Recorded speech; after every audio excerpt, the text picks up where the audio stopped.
आपका स्वागत है मेरी इस क्लास में। आज का टॉपिक है हमारा मार्क्सवाद। आज हम पढ़ेंगे मार्क्सवाद आखिर है क्या। दोस्तों ये तुम्हारा एक बड़ा बड़ा टॉपिक है, इसको इसलिए दो भागों में मैंने बांटा है। पहले भाग की वीडियो ये जो आपके सामने चल रही है और दूसरे भाग की वीडियो आपको डाल दी जाएगी एक दो दिन बाद। तो हम पढ़ेंगे मार्क्सवाद आखिर है क्या। मार्क्सवाद एक विचारधारा है वैसे, जो कार्ल मार्क्स द्वारा दी गई थी। ये 19वीं सदी में 1818 से 1883 के बीच मार्क्सवाद चला था जर्मन में। तो ये एक विचारधारा है जो कार्ल मार्क्स के द्वारा दी गई थी। उनके विचार प्रकट किए थे उन्होंने कि समाज होना कैसा चाहिए। और कार्ल मार्क्स एक समाजवादी विचारक हैं जो साम्यवादी व्यवस्था से प्रभावित हैं। इसका मुख्य उद्देश्य समाज में सभी लोगों को बराबर मानना है। जो मार्क्सवाद है उसका मुख्य उद्देश्य है कि समाज में जो सभी लोग हैं वो बराबर हों, चाहे अमीर हो चाहे गरीब हो, कोई वर्ग ना हो। मतलब इंसानों को भागों में बांटा ना जाए। जो कार्ल मार्क्स है वो समाज को दो भागों में बांटे हुआ देखते थे, एक अमीर वर्ग एक गरीब वर्ग। जो पूंजीपति वर्ग था यानी अमीर वर्ग, उसे वो बोलते थे बुर्जुआ वर्ग। और जो है वर्कर्स वाला वर्ग था, मजदूर जैसे लोकल लोग आते थे, गरीब लोग आते थे, उन्हें बोलते थे वो सर्वहारा वर्ग। वो चाहते थे समाज दो भागों ना बटे, समाज एक ही भाग में रहे। ये उनका मानना था कि समाज एक ही भाग में होना चाहिए। जो गरीब है उसके पास उतनी चीज़ें होनी चाहिए, जो अमीर है उसके पास उतनी चीज़ें होनी, मतलब सब लोगों को बराबर चीज़ें होंगी तो अमीर गरीब का फासला मिट जाएगा। ये उनका मानना था। तो वो साम्यवादी व्यवस्था से प्रभावित थे। तो हम पढ़ेंगे तो साम्यवाद है क्या। आपने 12वीं क्लास में पढ़ा हुआ। यूएसएसआर साम्यवादी विचारधारा को मानते थे। ये वो ही है। यानी साम्यवाद का अर्थ है कि वर्गहीन समाज, यानी समाज तो हो लेकिन वर्गहीन हो, उसमें कोई अमीर और गरीब ना हो। जो जो चीज़ एक अमीर के पास है वही गरीब के पास हो, मतलब कोई वर्ग ही ना हो, अमीर गरीब नाम की चीज़ ही ना हो। और जैसे कि उदाहरण देता हूँ।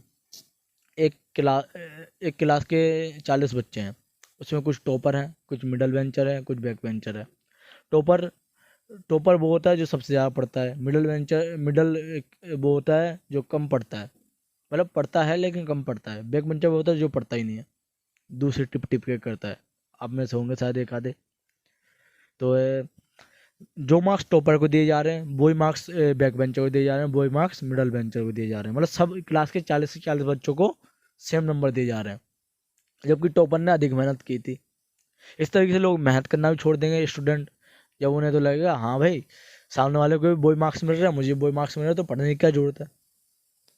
इससे लोग आलसी भी हो जाएंगे, मेहनत करना भी छोड़ देंगे और कुछ करेंगे नहीं, और लोगों का इस तरह के विकास नहीं होगा। लेकिन साम्यवाद के लोग मानते हैं ऐसा करने से विकास होगा और जो है देश की है गरीबी मिट जाएगी और सभी लोग बराबर हो जाएंगे, और गरीब गरीब नहीं रहेंगे, अ, अमीर अमीर नहीं रहेंगे। इस साम्यवाद में कार्ल मार्क्स मानते हैं। तो जो कार्ल मार्क्स हैं उनके अनुसार राजनीतिक सिद्धांत है क्या, राजनीति में होना क्या चाहिए। मार्क्स के अनुसार विभाजन, उदारवाद के बारे में आप पढ़ चुके हैं।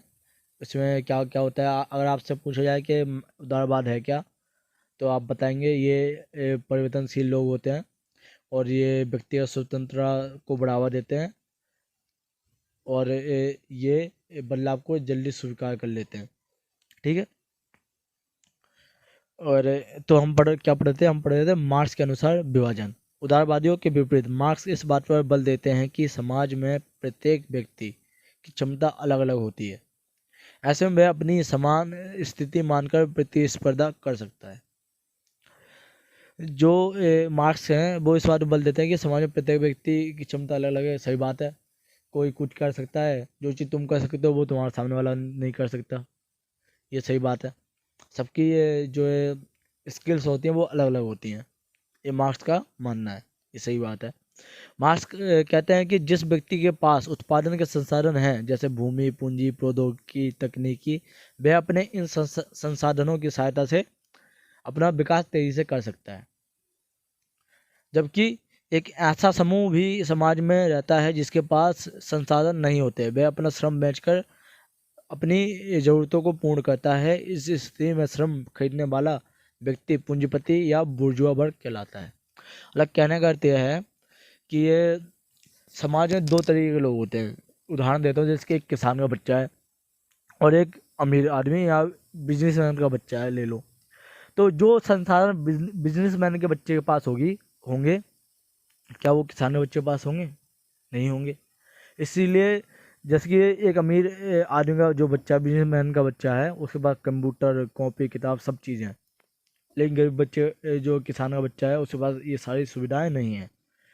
इसलिए वो अपना विकास करने में थोड़ा समय लेगा, तेज़ी से नहीं कर पाएगा।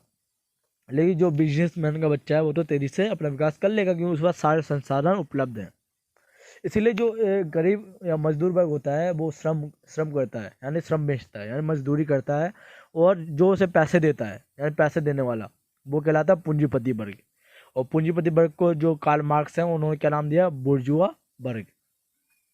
जो पूंजीपति वर्ग है उसको कार्ल मार्क्स कहते हैं, ये बुर्जुआ वर्ग है। और जो गरीब यानी लोकल लोग हैं, मजदूर लोग हैं, वर्कर्स हैं, उन सबको कहते हैं सर्वहारा वर्ग। और ये किसी सपोर्ट में रहते हैं? ये गरीब के सपोर्ट में रहते हैं हमेशा। कार्ल मार्क्स हैं वो गरीब को सपोर्ट करते हैं, ठीक है। और ये राज्य को कौन सी दृष्टि से देखते हैं? यानी मार्क्स के अनुसार राज्य है क्या? मार्क्स तथा एंगल्स, जो एंगल्स हैं ये मार्क्स के साथी हैं जिन्होंने मार्क्सवादी विचारधारा को बढ़ावा दिया और सपोर्ट किया। मार्क्स तथा एंगल्स वर्ग के द्वारा राज्य दूसरे वर्ग को दबाने का साधन मानते हैं। तो मार्क्स और एंगल्स है और राज्य को दूसरे वर्ग को दबाने का साधन मानते हैं। मार्क्स का मानना है कि राज्य को शक्तियों का प्रयोग मुख्य रूप से पूंजीपति वर्ग के द्वारा की जाने वाली क्रांति के लिए करना चाहिए। मार्क्स और एंगल्स का मानना है जो पूंजीपति वर्ग है वो गरीब लोगों को दबाते हैं, ये सही बात है, दबाते हैं। और राज्य का यूज भी वो ही करते हैं, उन्हीं के हाथ में राज्य की शक्तियाँ हैं। तो कार्ल मार्क्स चाहते हैं कि जो राज्य है उसकी शक्ति का उपयोग पूंजीपति वर्ग को रोकने के लिए करना चाहिए, अर्थात उनको एक क्रांति लानी चाहिए, ग्रुप बनाना चाहिए, समूह बनाना चाहिए, जिससे कि पूंजीपति वर्ग को रोका जाए और अपने काबू में किया जाए, सभी संसाधनों को बराबर बांट दिया जाए। यह मार्क्स का मानना है। और सशक्त क्रांति यानी बिना क्रांति के बिना कोई भी परिवर्तन नहीं लाया जा सकता है, कार्ल मार्क्स का मानना है। अगर क्रांति होगी तो परिवर्तन होगा। जो मार्क्सवादी है वो ये मानते हैं कि वर्तमान की व्यवस्था में बदलाव किए बिना मजदूरों का कल्याण संभव नहीं है। अगर मजदूरों का कल्याण करना चाहते हैं तो हमें क्रांति लानी चाहिए, कार्ल मार्क्स का मानना है। इसलिए मार्क्स कहता है कि दुनिया के सभी मजदूर एक हो जाओ, तुम्हारे पास खोने के लिए कुछ नहीं है, लेकिन जीतने के लिए संपूर्ण विश्व है। जो मार्क्स हैं वो मानते हैं यदि सभी लोग एक साथ हो जाएं, सभी मतलब जितने मजदूर एक साथ हो जाएं और वो क्रांति लाएं तो उनके पास क्योंकि खोने के लिए कुछ नहीं बचा, इसलिए वो एक अपना ग्रुप बना लें और क्रांति लाएं और सभी वर्ग को एक बराबर करते हैं, क्यों? उनके पास जीतने के लिए पूरा विश्व पड़ा है, खोने के लिए कुछ बचा ही नहीं है। मार्क्स कहता है कि क्रांति के माध्यम से इस व्यवस्था को बदला जा सकता है। इस क्रांति के राज्य विहीन ह्यूमन वर्ग यानी ह्यूमन वर्ग विहीन होगा तथा सभी को उनकी जरूरतों के अनुसार संसाधन प्राप्त होंगे। यानी मार्क्स कहता है कि यदि सभी मजदूर लोग एक ग्रुप बना लें तो और पूंजीपति को दबा दें तो राज्य वर्ग विहीन हो जाएगा, यानी एक ही वर्ग में बढ़ जाएगा, ओनली मजदूर वर्ग। सभी के पास साधन यानी चीज़ें बराबर होंगी, ना कोई अमीर रहेगा ना गरीब रहेगा। ये संभव नहीं है, ये आप लोग भी जानते हैं। आज के समय में तो बिल्कुल भी संभव नहीं है। ये केवल विचार हैं जो कि असलियत में इसको यूज नहीं कर सकते। और इसकी सीमाएं क्या थी जो अभी तक हमने पढ़ा, इसमें हमें क्या निकल कर आया, निष्कर्ष मान लो, सीमाएं मान लो। इसी में आपको दोनों टॉपिक जोड़ दिए मैंने। मार्क्स की राज्य विहीन समाज को कल्पना, समाज की कल्पना काल्पनिक है। इस प्रक्रिया को वास्तविक रूप से लागू नहीं किया जा सकता। जो कार्ल मार्क्स के विचार है, जो कल्पना है, वो एक काल्पनिक है, इसको वास्तविक रूप में लागू नहीं किया जा सकता। क्या किया जा सकता है, आप बता सकते हो? क्या आप तैयार हो सेम मार्क्स लेने के लिए? जो आपके सामने वाला पढ़ता नहीं है उसको उतने ही मिल रहा है, तुम्हें उतने ही मिल रहा है। क्या आप ये चीज़ मानोगे? नहीं मानोगे ना, इसलिए ये बात कोई लागू नहीं की जा सकती। मार्क्स सर्वहारा वर्ग के हितों का तो संरक्षण करता है, लेकिन यह पूंजीपति वर्ग के हितों को लेकर कोई बात नहीं करता।